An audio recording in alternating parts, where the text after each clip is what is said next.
नमस्कार, श्रीमती मोहरी देवी तापड़िया कन्या महाविद्यालय के YouTube चैनल में आपका हार्दिक स्वागत है।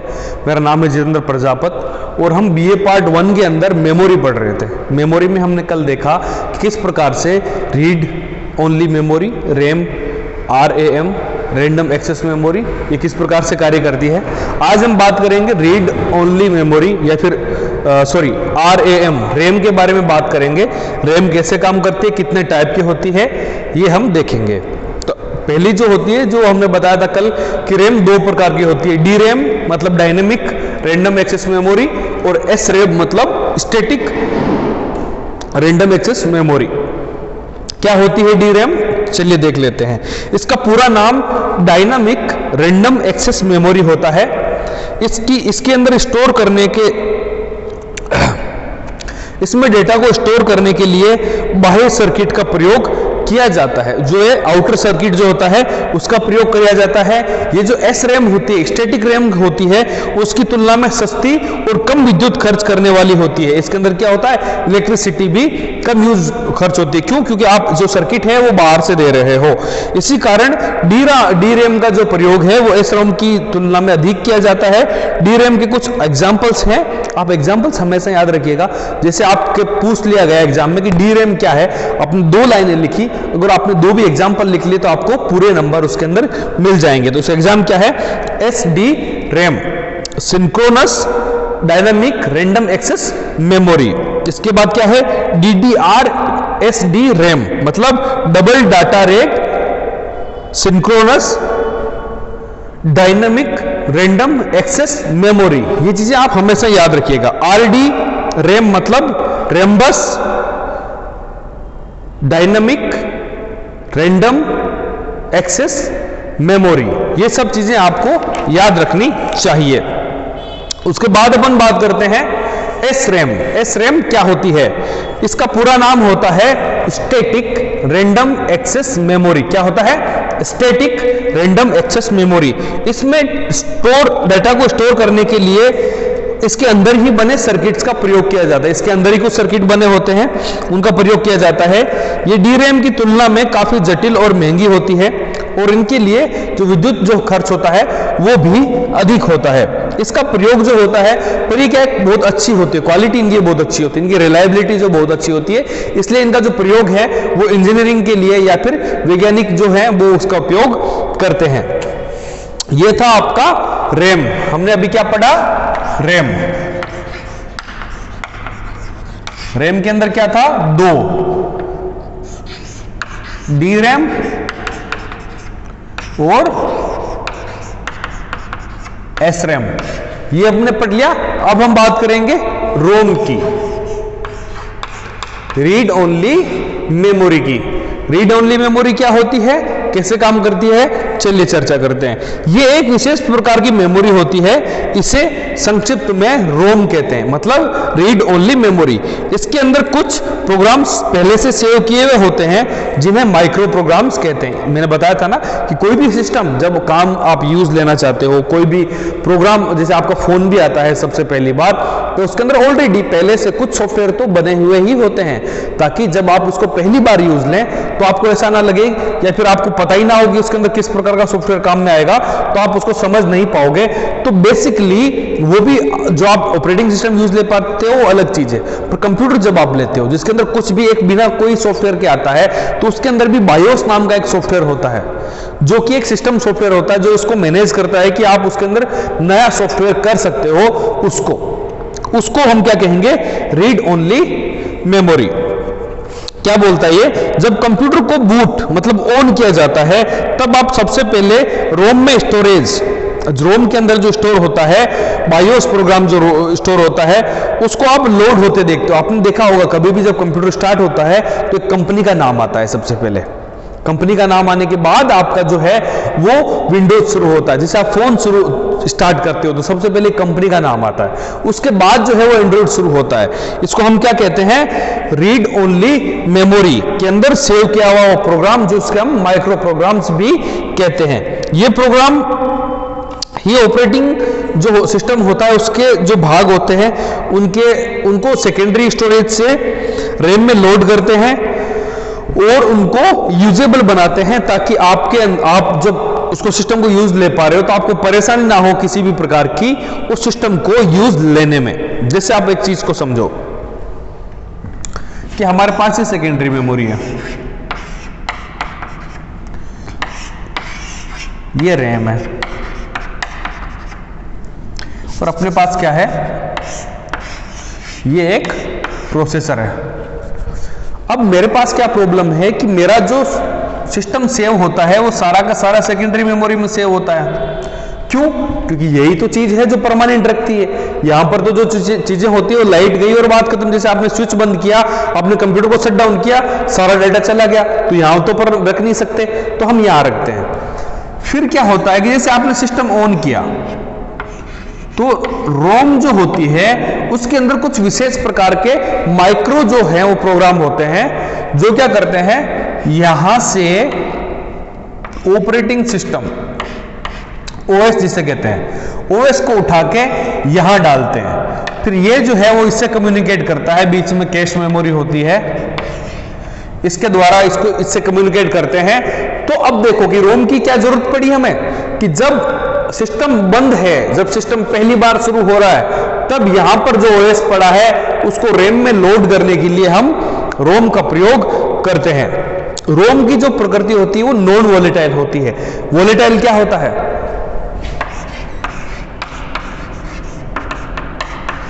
वोलेटाइल प्रकृति क्या होती है? लाइट गई सब खत्म, लाइट गई सब खत्म। और नॉन वोलेटाइल क्या होते हैं? चाहे लाइट जाओ चाहे कुछ ही हो, इसके पास जो डेटा है वो वही रहेगा, उसे हम क्या कहेंगे? Non volatile.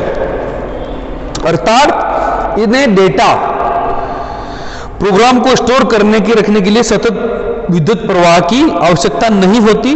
रोम जो होती है वो दो प्रकार की होती है, निर्माता द्वारा प्रोग्राम रोम और यूजर द्वारा प्रोग्राम रोम। जो अलग अलग टाइप की रोम कितने प्रकार की होती है?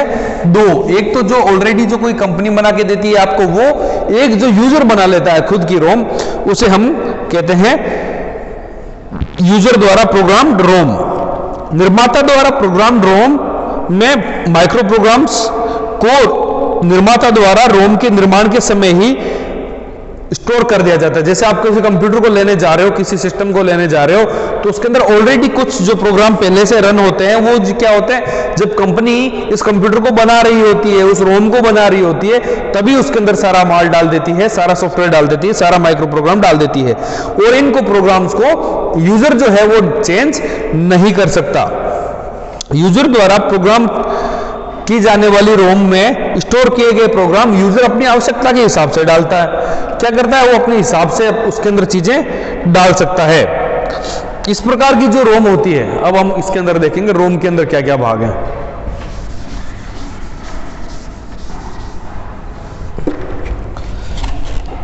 रोम जो होती है वो कितनी प्रकार की होती है? दो प्रकार की। एक तो होती है मैन्युफैक्चर्ड प्रोग्राम रोम, एक होती है यूजर प्रोग्रामेबल रोम।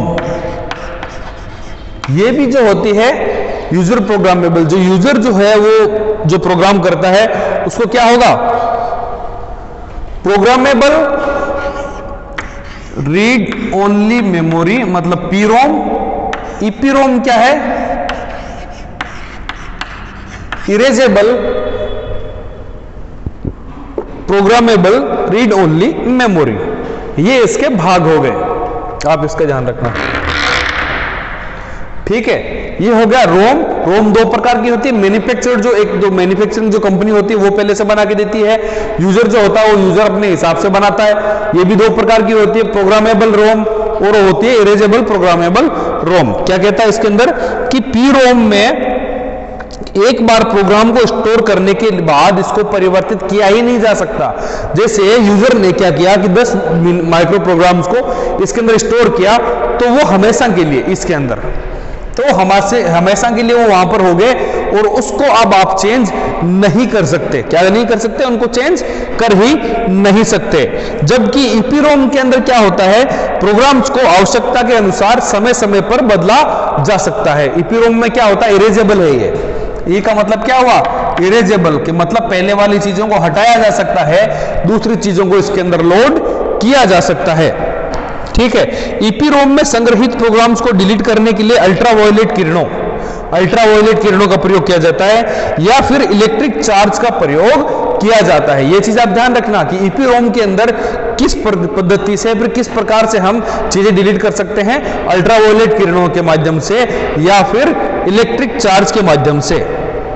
अल्ट्रावायलेट किरणों से खाली की जा सकने वाली रोम को UVE ultraviolet erasable programmable read only memory, ये इसके अंदर हो गया। तथा इलेक्ट्रिक चार्ज से प्रोग्राम को डिलीट की जा सकने वाली रोम को EEPROM कहा जाता है। ये भी दो प्रकार की होती है। कौन सी होती है? UVEPROM अल्ट्रावायलेट, और ये क्या हो गया? EEPROM electrically erasable programmable read only memory. ये आपने देखा कि ये आपकी रैम और रोम होती है। कैसे होती है रैम और रोम? रैम के अंदर क्या है? Read only random access memory है। पीरैम क्या होती है? सबसे ज्यादा यूज होती है। इसके अंदर बाहर से एक सर्किट बनता है, ये सबसे सस्ती होती है और इनका जो है यूज जो है बहुत ज्यादा होता है। इनके अंदर क्या होता है? ये इनका सर्किट जो होता है अंदर बनता है, इसके अंदर जो होती है कॉम्प्लिकेटेड स्ट्रक्चर होती है, ये महंगी होती है और इनका उपयोग जो है वो वैज्ञानिक और इंजीनियर लेवल के लोग ही केवल कर पाते हैं। उसके बाद अपन बात करते हैं रोम की, रीड ओनली मेमोरी। इसका मतलब इस जगह से यहां पर सिर्फ आप रीड कर सकते हो, राइट आप नहीं कर सकते। परंतु फिर अपन देखेंगे आगे कि इसको राइट कैसे किया जाता है। अब आप देखोगे कि ये दो प्रकार की होती है। एक जो होती है मैन्युफैक्चर्ड, जो आप मैन्युफैक्चर मतलब जो भी कंपनी से आप सामान खरीदते हो वो ऑलरेडी उसके अंदर कुछ सामान डाल के देती है, कुछ प्रोग्राम डाल के देती है। उसको हम क्या कहेंगे? निर्माता द्वारा प्रोग्राम की गई रोम, मतलब manufactured programmed read only memory. उसके बाद अपन बात करते हैं कि यूजर द्वारा, यूजर जो होता है, यूजर मतलब हम, जो एक आम यूजर होता है, वो अगर उसके अंदर वो चेंजेस करना चाहे तो क्या होगा? वो भी दो टाइप की होती है।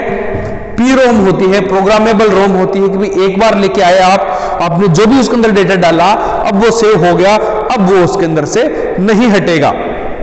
अब उसके बाद अपन बात करते हैं दूसरे टाइप की होती है इरेजेबल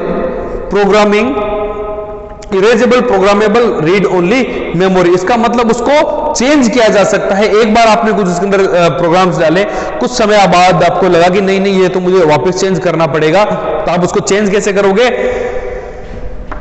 इसके माध्यम से। अब चेंज करने के भी दो तरीके हैं, उस डेटा को डिलीट करने के भी दो तरीके। एक होता है यूवी लाइट के माध्यम से कर सकते हो, एक आप इलेक्ट्रिसिटी के माध्यम से करते हो। तो यूवी के माध्यम से क्या हो गया? Ultraviolet erasable programmable read only memory, ये आपकी क्या हो गई? जिसके अंदर आप यूवी लाइट डाल के उसके अंदर आप डाटा डिलीट करवा देते हो। इलेक्ट्रिसिटी से जब आप इलेक्ट्रिकल चार्ज है उसका प्रयोग करते हुए अगर आप इसका उपयोग करते हो, उसको चेंज करते हो, तो क्या हो गया? EEPROM का प्रयोग आप कर सकते हो। ये था आपका रैम और रोम। कल हम पढ़ेंगे कि कैश मेमोरी क्या होती है, फ्लैश मेमोरी क्या होती है और फर्मवेयर क्या होता है।